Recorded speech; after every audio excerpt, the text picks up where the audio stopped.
वेद प्रेमियों, सुधी श्रोताओं, संप्रति ऋग्वेद के प्रथम मंडल के 7वें सूक्त के 6ठें मंत्र की व्याख्या होने जा रही है। मंत्र इस प्रकार है। स नो वृषन्नमुं चरुं सत्रादावन अपावृधि अस्मभ्यं प्रतिष्कृतः।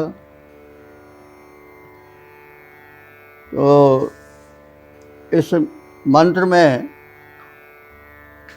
इंद्र के 3 विशिष्ट गुणों का कथन है। प्रथम, इंद्र वृषण है। दूसरा, वह सत्रादावन है। तीसरा, वह प्रतिष्कृत है। तो वृषण, वृष शब्द का संबोधन है। वृष शब्द के 2 अर्थ होते हैं। वृष का एक अर्थ होता है वर्षणशील, वर्षा करने वाला, और दूसरा अर्थ होता है वृषभ। तो इंद्र वर्षण करता है, जल वर्षा कर प्यासी धरती की प्यास बुझाता है, और उपासकों की, भक्तों की वह धन समृद्धि की वर्षा करके उन्हें समृद्ध बनाता है। तो इंद्र वृष के गुणों से समृद्ध है। वृष का अगर लक्षणा और व्यंजना से अर्थ लें वृषभ के अर्थ में, तो वृषभ को भी इसीलिए वृष कहा गया है क्योंकि वह कृषि उत्पादन में परम सहायक है। वह शकट को खींचता है और भिन्न भिन्न रूपों में कृषि प्रधान देश के लिए परमोपयोगी।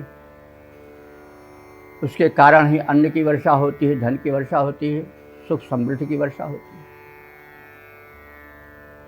तो इन्हीं कारणों से एक गोवंशी वृषभ को भी वृष कहा गया है और इंद्र को भी वृष कहा गया है। तो वह इंद्र वृष वर्षणशील है, सुख समृद्धि की वर्षा करता है, और दूसरी ओर वह मेघों का अधिपति है, वर्षा का नियामक है, और वह जल वर्षण भी करता है। तो जल तो जीवन है ही है। तो इस प्रकार से वह वृष है। और कैसा है? सत्रादावन। सत्रादावन का अर्थ होता है अभीष्ट को प्रदान करने वाला। अभीष्ट मनोवांछित फल प्रदाता है। तो मनोवांछित फल प्रदाता से भक्त उपासक जो चाहें वह उनको मिल सकता है, और मनोवांछित प्रदाता से उसकी शक्तियों के अमित होने का भी संकेत मिलता है, क्योंकि जिसमें अनंत शक्ति होगी वही तो मनोवांछित को दे सकेगा। इसके पास सीमित शक्ति है, वो सीमित प्रदान करेगा, और जो चाहो वो कोई दे दे तो वो तो सिर्फ वही परम शक्ति ही दे सकता है जो सर्वगुण संपन्न सर्वशक्ति संपन्न है। तो जैसा निवेदन किया जा चुका है और आप सब लोग अवधारणा कर ही चुके होंगे, जानते भी होंगे कि इंद्र जो है वो वैदिक युग का सर्वोत्तम देवता था, परब्रह्म परमेश्वर था, और उसी दृष्टि से उसकी उपासना की गई है। उसमें कहीं कुछ कमी नहीं है। वह परम उदार है, परम शक्ति संपन्न है, जो सद्गुणी है, सज्जन हैं, साधु हैं, उपासक हैं, उनके ऊपर परम दयालु रहने वाला है। और उसका तीसरा विशेषण जो यहाँ प्रयोग किया गया है वो अप्रतिष्कुतः है। अप्रतिष्कुतः का अर्थ होता है कि अपराजेय। समर्थ व्यक्ति माने समृद्धशाली व्यक्ति अगर कहीं पराजित हो जाएगा तो फिर उसके मार्ग में जो विरोधी शक्तियां हैं वो बाधा डालेंगी, उसे वैसा करने नहीं देंगी। इसलिए उसका अपराजेय होना, अप्रतिष्ठित होना भी बड़ा आवश्यक है। तो इंद्र में यह अप्रतिष्ठित भी है, यानी अपराजयत्व भी है। वो किसी भी दुष्ट शक्ति से पराजित होने वाला नहीं है। तो ऐसे इंद्र के गुण कथन के पश्चात अब उससे जगत हितार्थ, आत्महितार्थ कुछ याचना की जा रही है। वह याचना क्या है कि अमुम चरुम, इस अमुम माने इसको, और चरुम माने चरु को। तो चरु माने यहाँ पर अर्थ है मेघमंडल, मेघ, बादल। ज़्यादातर लोग चरु जानते हैं पके हुए हव्यान्न को, प्रगटे अग्नि चरु कर लीन है, जैसे मानस में है, ज़्यादातर प्रचलित है। लेकिन चरु का अर्थ मेघ भी होता है, बादल भी होता है। चरतीति चरु, जो विचरण करे, चलता रहे, वह बादल है। तो बादल आकाश में विचरण करता है, चलता रहता है, इसलिए इस गुण के कारण उसको चरु कहा गया है। तो चरु शब्द यहाँ पर मेघमंडल के लिए कहा गया है। तो मेघमंडल जल वर्षण करता है, जल ही पर सृष्टि का जीवन आधारित है। तो उसमें उन वर्षण के स्वरूप जो होने वाली बाधाएं हैं उनको अपावृद्धि हटाओ। हे देव, हे समर्थ देव, हे अपराजय देव, हे मनोवांछित पूरक देव, हे वर्षणशील देव इंद्र, तुम मेघों के वर्षण जन्य अवरोध को हटाओ। वर्षण से भी अवरोध होता है, पानी न बरसे तो हाहाकार मच जाएगा, उत्पादन रुक जाएगा, धरती प्यासी रह जाएगी। और अगर वो बहुत बरस गया, संवर्तक अतिवर्षाशील मेघों का कहीं प्रकोप हो गया या वो अनियंत्रित हो गए, उनका नियंत्रक तो इंद्र ही है, तो भी अनर्थ होता है। जैसे आजकल चल रहा है, जहाँ देखिए वहाँ हाहाकार है। वर्षाजन्य घर गिर रहे हैं, बह रहे हैं, वृक्ष गिर रहे हैं, पर्वतों का स्खलन हो रहा है, भूस्खलन हो रहा है, और बाढ़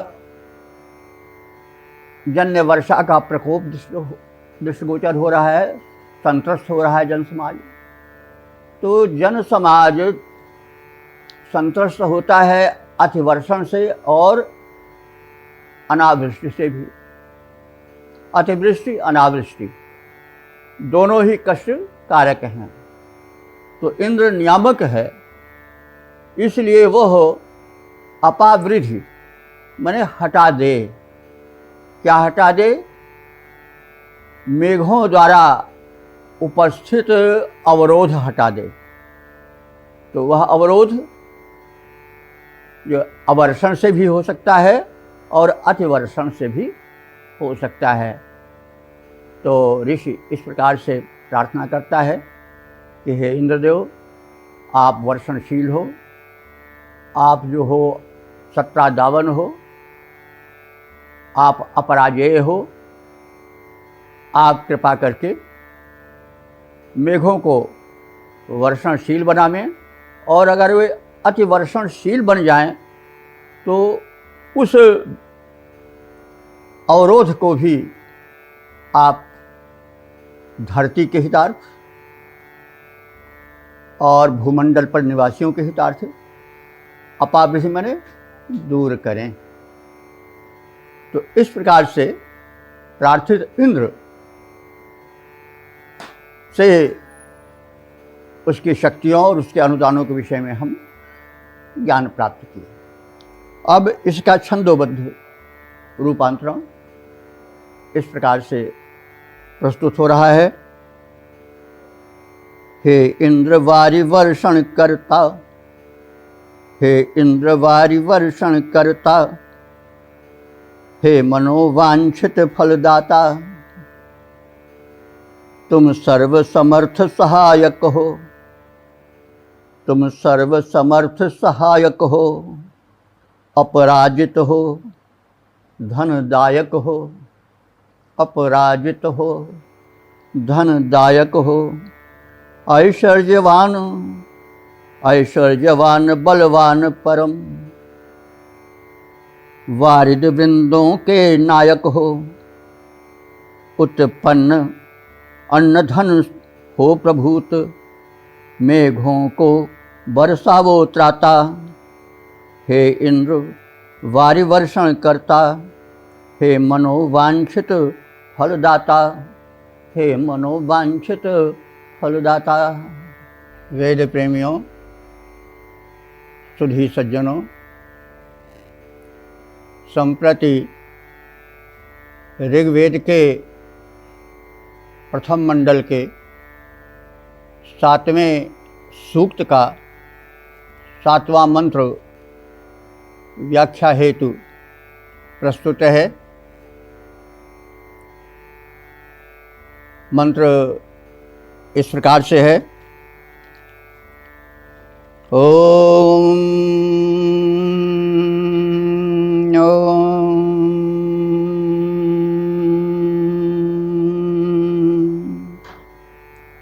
तुंजे तुंजे या उत्तरे स्तोमा, इंद्रस्य वज्रिणः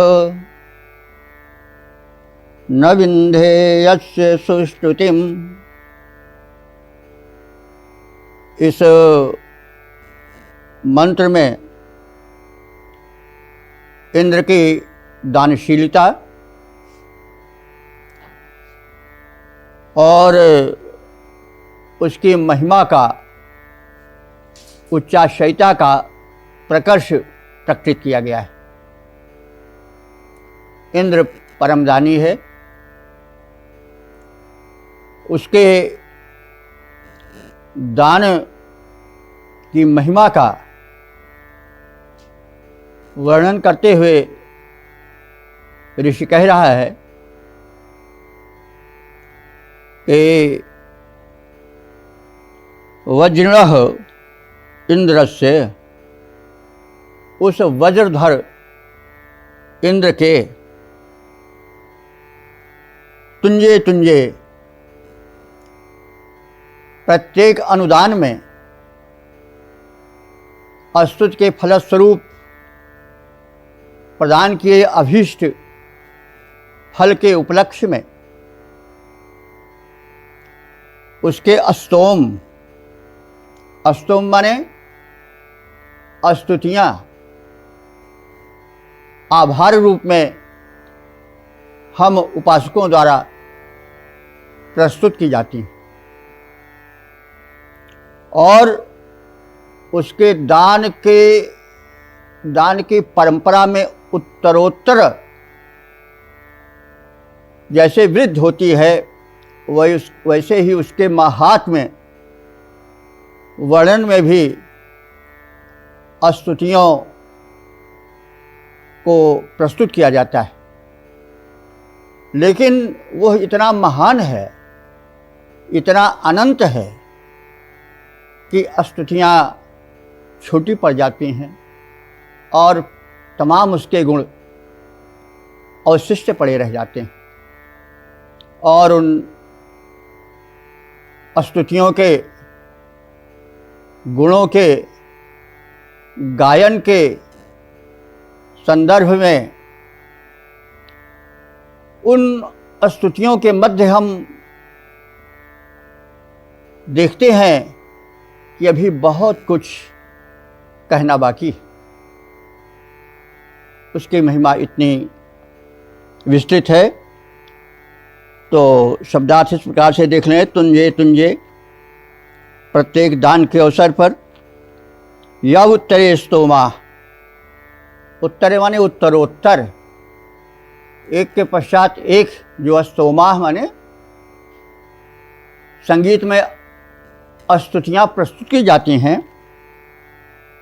वे वज्रः इंद्र से, वज्रधारी इंद्र के महात्म्य के उत्कर्ष को प्रदर्शित करती हैं। किंतु न विद में, मैं नहीं जान पाता हूँ। क्या नहीं जान पाता हूँ? अस्य सुश्रुतिम, उसकी श्रेष्ठता और कितनी अधिक है, वो और कितना अधिक महान है, कितना अधिक ऊंचा है, इसका पार, इसका पूर्ण ज्ञान तब भी नहीं हो पाता है। तो जो अनंत है उसको शांत बुद्धि मानव की कैसे पार पा सकती है? या ही अनादि अनंत अखंड अछेद अभेद सुभेद बता मैं। तो मानव तो सीमित बुद्धि वाला है, तो वह असीमित शक्ति का यहाँ प्रसंगानुकूल इंद्र के सुश्रुतिम माने उत्कर्ष, अच्छाइयों, गुणों का पार कैसे पा सकता है? तो ऋत्विज कहता है कि बार बार इंद्र प्रार्थित होकर अपने अनुदान की वृष्टि करता है, आभार प्रदर्शन के हेतु हम उसके स्तुति का गायन करते हैं। उत्तरोत्तर यह क्रम चलता रहता है, उसके गुणों का गायन होता रहता है। फिर भी वह इतना महान है, इतना उच्चाशय है, इतना शक्तिमान है, इतना गुणवान है कि स्तुतियाँ छोटी पड़ जाती हैं और उसके महिमा के शिखर तक हम नहीं पहुंच पाते हैं। नए नए वैशिष्ट अभी बाकी रह जाते हैं। तो यही वैशिष्ट का चरमोत्कर्ष है कि जितना ही आगे बढ़ा जाए उतना ही वह और ऊंचा दिखाई पड़े। इस संदर्भ में महात्मा तुलसीदास जी ने कहा है, सब एक ही हैं। तुलसीदास जी के दृष्टि में राम उसी रूप में देखे गए हैं। तो कहा गया है कि तुम ही आदि खग गरुड़ पर्यंता, तुम ही आदि खग मशक पर्यंता और गगन उड़ा ही लहा ही नहीं अंता। जैसे हे गरुड़, तुम बहुत ऊंची उड़ान भरने वाले हो, तो तुम और मशक जो बहुत छोटा है वो भी आकाश में उड़ता है, लेकिन आकाश की ऊंचाई को कोई छू नहीं पाता है, पार नहीं पाता है। तो वही भाव है कि इंद्र इतना महान है, उसकी इतनी महिमा है, उसका इतना गुण है, उसका इतना गौरव है कि हम उपासकों के गायन स्तुतियाँ छोटी पड़ जाती हैं, बार बार उसके गुणों का गायन करते हैं, फिर भी उसके गुण कहने को शेष ही रह जाते हैं। तो इस प्रकार से इंद्र की महिमा का उत्कर्ष इस मंत्र में वर्णित है। इसका छंदोबद्ध रूपांतरण भी देखा जा सकता है। वह इंद्र रूप परमेश्वर है, वह इंद्र रूप परमेश्वर है, इतना दानी इतना महान, अनवरत दान देता रहता, हम सबको वह ऐश्वर्यवान। प्रत्येक दान को लक्षित कर होता इसका स्तोत्र गान, होता इसका स्तोत्र गान, हो पाता उसकी महिमा का है, किंतु नहीं वास्तविक ज्ञान। मैं नहीं जान पाया कोई भी, नहीं और उसके समान। मैं नहीं जान पाया कोई भी और कहीं उसके समान। वह इंद्र रूप परमेश्वर है, इतना दानी इतना महान, इतना दानी इतना महान। अब ऋग्वेद के प्रथम मंडल के 7वें सूक्त के 8वें मंत्र की व्याख्या प्रस्तुत की जा रही है। मंत्र इस प्रकार से है। वृषायुथेव वंशगः पृष्टिर्यो ओजसा ईशानो अप्रतिष्कुतः। ओम वृषायुथेव वंशगः पृष्टिर्यो ओजसा ईशानो अप्रतिष्कुतः। तो इस मंत्र में भी इंद्र को वृषा कह के संबोधित किया गया है और उसका वैशिष्ट्य बताया गया है, उसकी शक्ति का प्रतिपादन किया गया है। तो वृषा का यहाँ यद्यपि अर्थ वर्षणशील भी होता है, साथ में वो भी अर्थ रहेगा, लेकिन वृषा वृषभ के रूपक और प्रतीक रूप में यहाँ विशिष्ट रूप से कार्य कर रहे हैं शब्द। तो वृषा वह वृषभ वर्षणशील इंद्र कैसा है, वो कैसे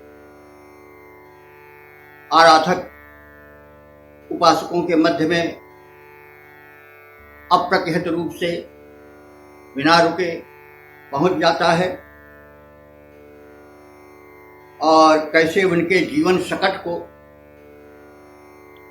संवाहित करता है, जीवन रथ को चलाता है कृपा पूर्वक, और वह अपराजेय है और ईशान माने सर्व का स्वामी है।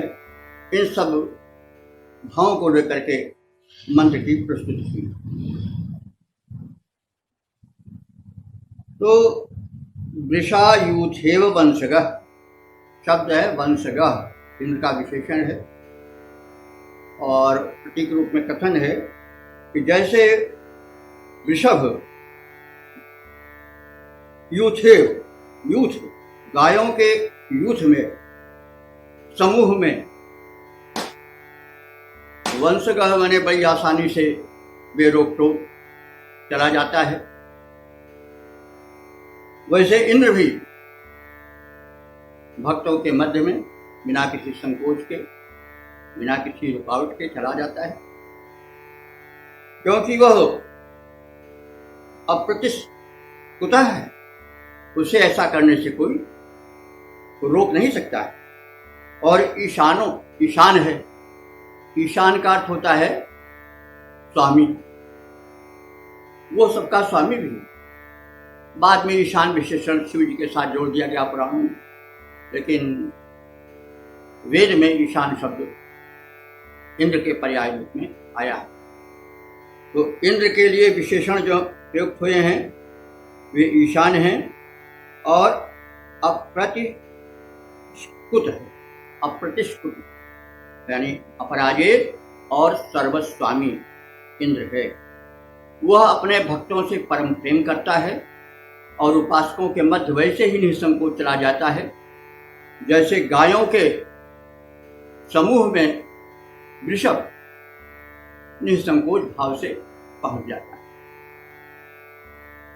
तो दृष्टि, रिव, एति, ओजसा, ये 3 शब्द और सार्थ अर्थ समेत जानने योग्य हैं। दृष्टि कहते हैं कर्षित करने वाला, खींचने वाला। तो वृषभ क्या करता है? गाड़ी को खींचता है, रथ को खींचता है, फल भी खींचता है।